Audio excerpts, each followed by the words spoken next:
Baik, tentang akhlak dai, ya, pengertian akhlak, ya, membahas akhlak menurut Imam Al-Ghazali, ya, adalah sesuatu yang mengakar kuat dalam jiwa seseorang dan mendorongnya untuk melakukan suatu perbuatan tanpa harus dipikir terlebih dahulu.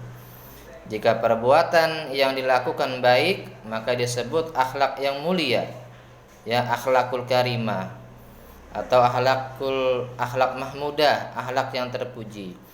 Tetapi jika perbuatan yang dilakukan jelek, maka disebut akhlak tercela, ya, akhlak mazmumah. Definisi ini memberikan pengertian bahwa perbuatan yang dilakukan, ya, bukan didasari keyakinan dalam jiwa tidak disebut akhlak. Begitu juga halnya perbuatan yang dilakukan tidak secara spontan, masih dipikir terlebih dahulu atau dibuat-buat pencitraan, bukan termasuk kategori akhlak. Akhlak terbagi dua, ya. Akhlak dai terbagi dua, ya. Ada akhlak kepada Allah dan akhlak kepada manusia. Yang pertama akhlak dai kepada Allah, yang pertama adalah ikhlas kepada Allah Subhanahu wa taala. Keikhlasan dalam berdakwah adalah modal utama disambutnya sebuah ajakan. Ya, Asy-Syaikh Ibnu Utsaimin rahimahullah berkata, wahai orang yang menyeru kepada Allah Subhanahu wa taala, janganlah engkau bersedih ketika ucapanmu ditolak atau tidak mendapatkan sambutan, ya, sama sekali. Yang pertama, sebab engkau sudah menunaikan apa yang menjadi kewajibanmu.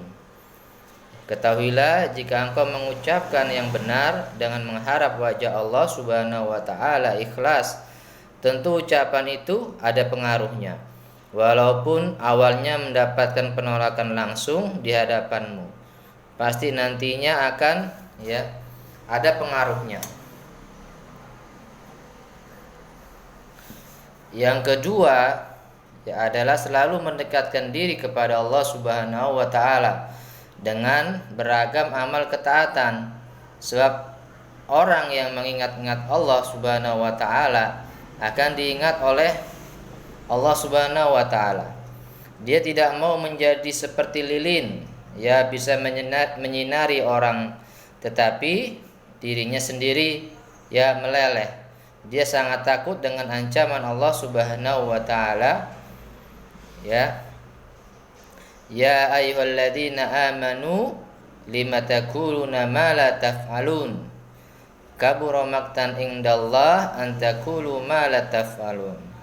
Hai orang-orang yang beriman, mengapa kalian mengatakan sesuatu yang tidak kalian kerjakan?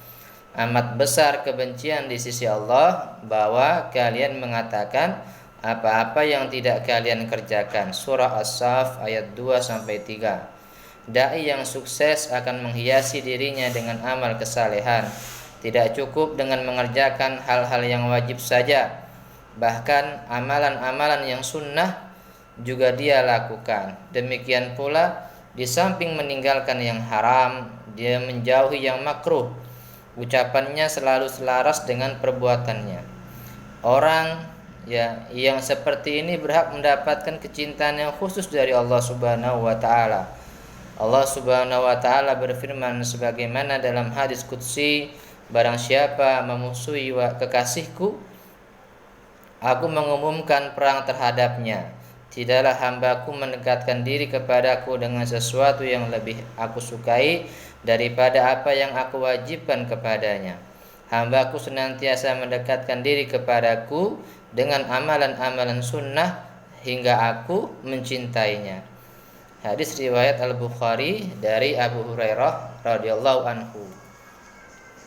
Yang ketiga, akhlak kepada Allah seorang dai adalah hatinya merasa tentram dengan mengingat Allah Subhanahu wa taala. Sebab manusia akan menaruh hormat kepada seseorang dan merasa tentram dengannya sebatas tentramnya hati orang tersebut dalam mengingat Allah Subhanahu wa taala. Sebagian salaf berkata, orang yang matanya merasa sejuk dengan Allah Subhanahu wa taala, semua mata akan merasa sejuk dengannya. 3 hal di atas adalah sebagian akhlak yang semestinya dimiliki oleh seorang dai.